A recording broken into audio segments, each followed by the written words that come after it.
Boa noite, pessoal. Boa noite a todo mundo que está assistindo. Me chamo Vitor, sou engenheiro sanitarista ambiental, sou formado pela Universidade Federal de Santa Catarina. Eu concluí meu mestrado em engenharia ambiental também. O meu mestrado teve um foco maior em toxicologia ambiental, mas a área de formação é na engenharia ambiental, né? Então, fui chamado para dar essa aula sobre tratamentos e manejo de águas, né, uso e manejo de águas. Então, queria só começar falando que eu deixei meu e-mail aqui no começo da apresentação para caso alguém queira entrar em contato ou mandar alguma dúvida, alguma coisa que não dê tempo de responder aqui na apresentação. Bom, eu acho que eu vou ficar só na voz aqui, e daí a apresentação fica passando e a minha voz fica por cima falando sobre ela. Pronto. Quando a gente fala dos tratamentos ou do uso de águas ou manejo de esgotos, qualquer uma dessas atividades, a gente tem que pensar no motivo pelo qual a gente está realizando essas atividades, e eles geralmente vão se inclinar para melhoria da qualidade ambiental de algum ambiente, ou para melhoria tanto da qualidade ambiental ou para o atendimento de alguma legislação. Então, por isso eu queria começar essa apresentação falando um pouquinho de algumas legislações ambientais que estão envolvidas com a aula de hoje. Então, mas eu vou falar principalmente da legislação que define saneamento básico. Pronto. Então, a lei número 11.445 de 2007, ela dá as diretrizes nacionais para o saneamento básico e outras providências. Então, por que ela é importante? Porque ela apresenta para a gente os conceitos principais. Então, por exemplo, ela define o que é saneamento básico e ela dá diretrizes nacionais para o saneamento básico.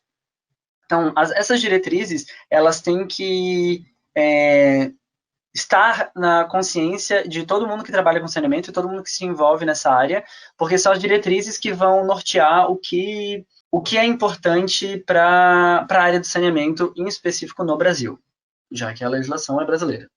Então, a legislação define como saneamento básico o conjunto de serviços, infraestruturas, então obras, né, concretas, e instalações operacionais de abastecimento de água, esgotamento sanitário, resíduos sólidos e drenagem urbana.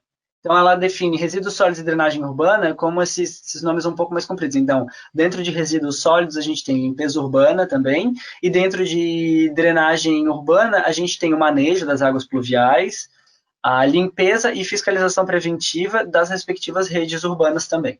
Então, esses são os 4 pilares principais do saneamento básico: tratamento de água, tratamento de esgoto, resíduos sólidos e drenagem urbana. Antigamente tinha também a área do controle de vetores, né, de fauna sinantrópica nociva, mas hoje em dia a gente tem só esses 4. Bom, aí agora eu vou falar um pouquinho de cada um deles para vocês. Então, o abastecimento de água pela legislação, isso tudo aqui eu vou definir pela legislação para ter a definição da lei desse fator, né? Então, assim, o abastecimento de água, ele é constituído isso é a definição da lei, constituído pelas atividades, infraestruturas e instalações necessárias ao abastecimento público de água potável, desde a captação até as ligações prediais e respectivos instrumentos de medição. O abastecimento de água, então, ele compreende desde a coleta, a captação no manancial, ou seja, na água do rio, na água do lago, na água subterrânea, na água do mar, um corpo hídrico, que a gente vai denominar de manancial, e aí então é feita a captação dessa água. Essa água bruta é retirada do ambiente natural, trazida para as estações de tratamento de água, e em seguida ela vai passar por uma elevatória para chegar num reservatório. Esse reservatório vai, então, encaminhar através das adutoras essa água para a população, e daí, dentro das cidades ou do campo, ela vai ser distribuída. Então, todas as etapas estão contidas dentro do abastecimento de água, né? Então, as legislações que, além dessa legislação que define o saneamento básico, que compreendem o abastecimento de água, tanto a portaria 2.914 do Ministério da Saúde, quanto a Resolução CONAMA 357. Aqui, um detalhe é que é uma portaria do Ministério da Saúde, porque a gente está falando de água potável, então ela é ingerida pela população, então ela deve ser regulamentada pelo Ministério da Saúde. Isso para os padrões de potabilidade. Já em relação aos mananciais e água bruta, daí a gente tem a Resolução CONAMA número 357. O segundo pilar do saneamento, que é o esgotamento sanitário, ele consiste nas atividades de infraestrutura, instalações operacionais de coleta, transporte, tratamento e disposição final de esgoto sanitário. Então, ela pega da geração, de onde está sendo gerado o efluente até o destino final. Aqui é um exemplo de como funcionam em alguns países e onde não há fiscalização, geralmente é o que acontece, né? Então, existem localidades onde a drenagem urbana e o sistema de esgotamento sanitário são conectados juntos, né? Então, assim, lugares onde a fiscalização não acontece tanto, as pessoas vão lá e acabam ligando o esgoto na rede de drenagem.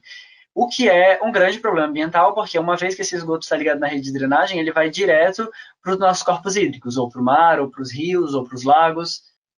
Aqui no Brasil, o nosso sistema de drenagem, e de coleta de esgoto, a gente chama de separador absoluto, ou seja, a rede coletora de esgoto é diferente da rede coletora da drenagem. Então, o nosso esgoto, ele não é afetado diretamente pela variação das chuvas, né? Na prática, hoje em dia, tem uma variação com a chuva, mas principalmente por causa dessas ligações clandestinas, né? E também por causa das infiltrações na rede coletora de esgoto. Mas no cenário ideal, o nosso sistema de esgoto não seria afetado pela drenagem, né? Então, compreende desde a geração até o lançamento final, passando pela rede coletora de esgoto, pelas elevatórias e pela estação de tratamento de esgoto. A outra legislação que é relevante para esgotamento sanitário é a Resolução CONAMA 430, que é a resolução que dá os padrões de lançamento de efluente. Então, quanto aos resíduos sólidos, o terceiro pilar do saneamento básico.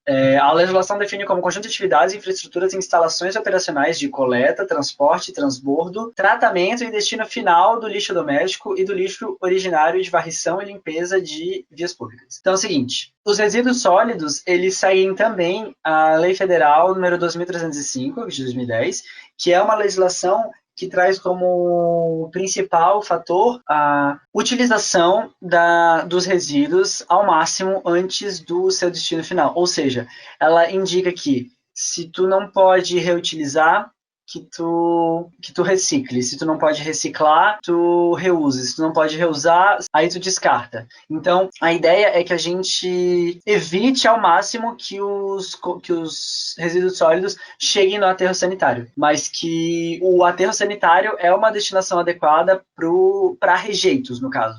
Fraldas descartáveis, o lixo do banheiro, por exemplo, lixo hospitalar. Esse tipo de resíduo, eles são resíduos que ou devem ser incinerados ou devem ser dispostos num aterro sanitário. Mas hoje em dia, o que a gente tem é que os aterros sanitários, eles estão recebendo uma alta carga, por exemplo, de resíduos orgânicos, que poderiam estar sendo compostados em loco ou por associações, enfim, e não gerando esse volume tão grande que sobrecarrega os nossos aterros sanitários, né? Então, é super importante que a gente reflita sobre isso quando a gente está tomando decisão, né? Que a ideia é que a gente gere menos resíduo a ponto de... Isso já desde a cadeia produtiva, né? Então, repensar a necessidade das embalagens, se aquela embalagem é realmente necessária, se ela não pode ser um outro material, em vez de plástico, por exemplo, talvez papel, ou alguma coisa assim. Então, a ideia é que desde o início a gente trabalhe com a redução desses resíduos, né? Educação é um direito da criança, e não da mãe ou da família. Então, a criança, a partir dos primeiros meses de idade, ela tem direito de estar em uma instituição escolar, né? Uma instituição educacional. E nós vamos discorrer sobre isso ao longo da nossa fala.